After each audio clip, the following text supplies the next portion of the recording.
um mês em que a gente comemora o orgulho LGBT praticamente no mundo inteiro. Aqui no Brasil não é diferente, a gente inclusive é responsável pela maior parada do mundo, que infelizmente não vai acontecer por conta do coronavírus e da pandemia, mas eu tenho uma surpresa muito legal para vocês, porque vai ter parada sim, só que online. Então fica até o final do vídeo para saber todas as informações e não perder. A gente vai aqui falar sobre algumas informações importantes, como por exemplo, o que existe depois do T, quais são as comunidades representadas nessa nova formulação da sigla LGBTQIA+. Para começar, é importante dizer que a mudança das siglas ao longo dos anos, ao longo da história, está muito ligada a uma série de discussões políticas, sociais, internas e externas também. A mudança não é mero capricho, ela carrega pautas e afirmações de vários grupos que, mesmo dentro dessa comunidade minoritária socialmente em direitos, seguem sendo invisibilizados. As siglas mudaram muito ao longo da nossa história. Lá na década de 90 a gente falava GLS, até na minha infância e adolescência eu ouvia bastante a palavra, que era gays, lésbicas e simpatizantes. Simpatizantes daí, pessoas que não eram LGBTfóbicas, pura e simplesmente faziam parte da comunidade, talvez de tão sério e único que era de fato ser há muito tempo atrás. E aí depois a gente foi para GLBT, enfim, incluindo pessoas bissexuais e transgêneras na sigla. Pouco tempo também, fruto de muitas discussões e pautas a respeito da invisibilização e sufocamento das pautas lésbicas por conta do G, inverteu-se a ordem para dar visibilidade para mulheres lésbicas e a sigla se tornou LGBT, que acaba sendo a que a gente tem mais contato e às vezes faz fala por conveniência e costume. E tudo isso até chegarmos ao momento atual em que nós falamos LGBTQIPA+. Na maior parte dos casos. E é importante a gente entender essa mudança, mas principalmente o que essas novas letras na sigla LGBTQIA+ significam de fato.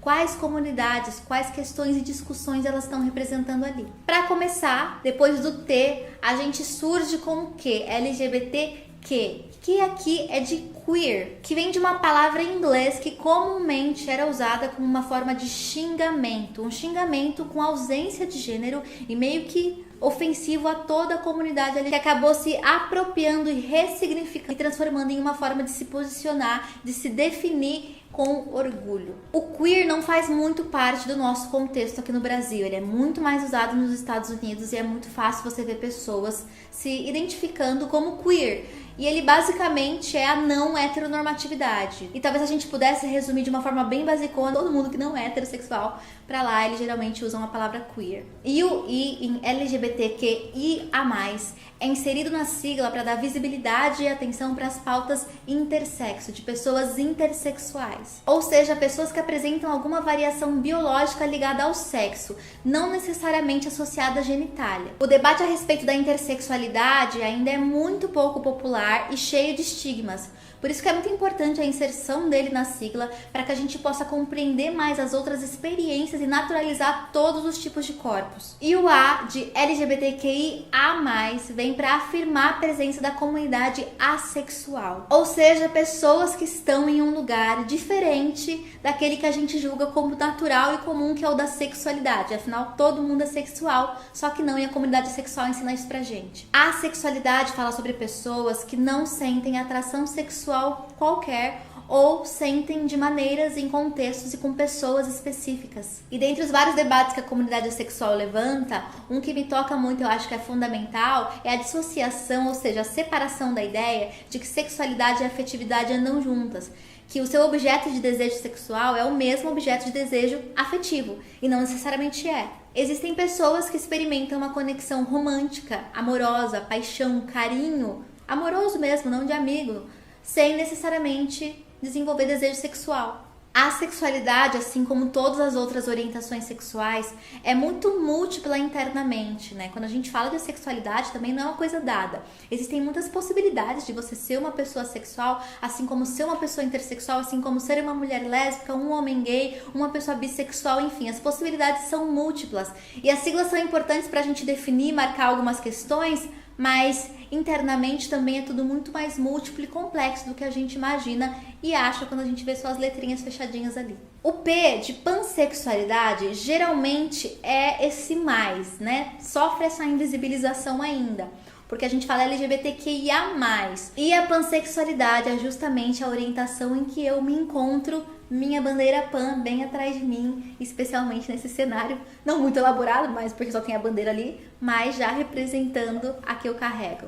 E pessoas pansexuais, basicamente, podem sentir atração romântica e ou sexual por pessoas, independentemente de seu sexo ou da sua expressão de gênero. Pan significa todos, tudo, e abarca aí a atração por identidades de gênero binárias e não binárias. A pansexualidade, por exemplo, é uma orientação mais recente. E muita gente, às vezes, critica e fala, não precisava falar que era pansexual. Podia só dizer que era uma pessoa bi, porque tem que dizer que é pansexual. Afinal, a pansexualidade tem sim muita ressonância com a bissexualidade, que apesar do nome bi, também está ligado e abrange uma pluralidade de corpos e de expressões de gênero, femininas, masculinas, não binárias. Só que esse é o ponto. Existe um mundo de pessoas que às vezes passa a vida inteira desconfortável em determinada categoria, sempre sentindo que tem alguma coisa ali que não está muito bom, que não encaixa verdadeiramente, tendo que se encaixar às vezes em uma nomenclatura, em uma caixa que limita a expansão das nossas experiências românticas, afetivas e sexuais. E aí, com o debate, vão surgindo novas formas de nomear experiências já antigas, que não necessariamente são novas, mas que não conseguiam se encaixar ali no que já existia. E essa foi a minha história com a pansexualidade. Eu passei muito tempo tentando me encaixar em nomenclaturas e me sentindo muitas vezes desconfortável, tendo como única certeza a não heteronormatividade das minhas relações afetivas e sexuais. A única coisa que eu sabia era que eu não era hétero e me sentia desconfortável em todos os outros termos porque eu não me identificava com a narrativa. Quando eu encontrei a pansexualidade, para ser mais específica, o panromantismo, que é como eu me identifico, eu encontrei um lugar de conforto, um lugar de segurança em que eu podia partilhar as minhas experiências de uma forma livre e bem colocada. E por isso que as siglas vão aumentando. Não porque surgem cada vez mais pessoas LGBTs, mas porque a gente vai conversando e compreendendo como renomear algumas experiências que até então a gente não conseguia. E em uma sociedade com tão pouco direito, com tão pouco respeito, com tão pouca visibilidade à comunidade LGBTQIA+, definir, nomear as identidades e as experiências embaixo desse guarda-chuva é muito importante para a gente endereçar ações, políticas públicas e principalmente complexificar o debate a respeito da existência humana, que é complexo e múltiplo. Ou seja, as siglas aumentaram porque o questionamento da heterossexualidade como norma e natureza vem sendo cada vez mais questionado, fazendo com que a gente se enxergue além de definições rígidas de identidade de gênero e de orientação sexual. E muitas vezes o incômodo com essa expansão das siglas vem de um desconforto que a gente tem de enxergar as nossas experiências para além da binaridade. Junto com isso, existem várias outras experiências não heterossexuais que são tão invisibilizadas e violentadas quanto a homossexual. E é muito importante que todas essas experiências tenham o devido valor, o devido respeito e proteção que toda a comunidade LGBT merece. No mais, o convite é para que você pesquise, para que você se aprofunde nos debates. Essas letras, apesar de representarem esses grupos, englobam uma possibilidade infinita dentro deles de ser e de existir. O importante é a gente continuar lutando por direitos para toda a nossa comunidade, principalmente para aqueles que mais morrem, e se orgulhar por ser quem a gente é. E por isso eu te espero nesse domingo, 14 de junho, às 2 horas, aqui no meu canal no YouTube e em vários outros, para Parada SP ao vivo. Vai ser um dia inteiro de live a partir das 2 horas, com o objetivo de trazer esse orgulho que a comunidade inteira precisa nesse momento tão sensível pra gente.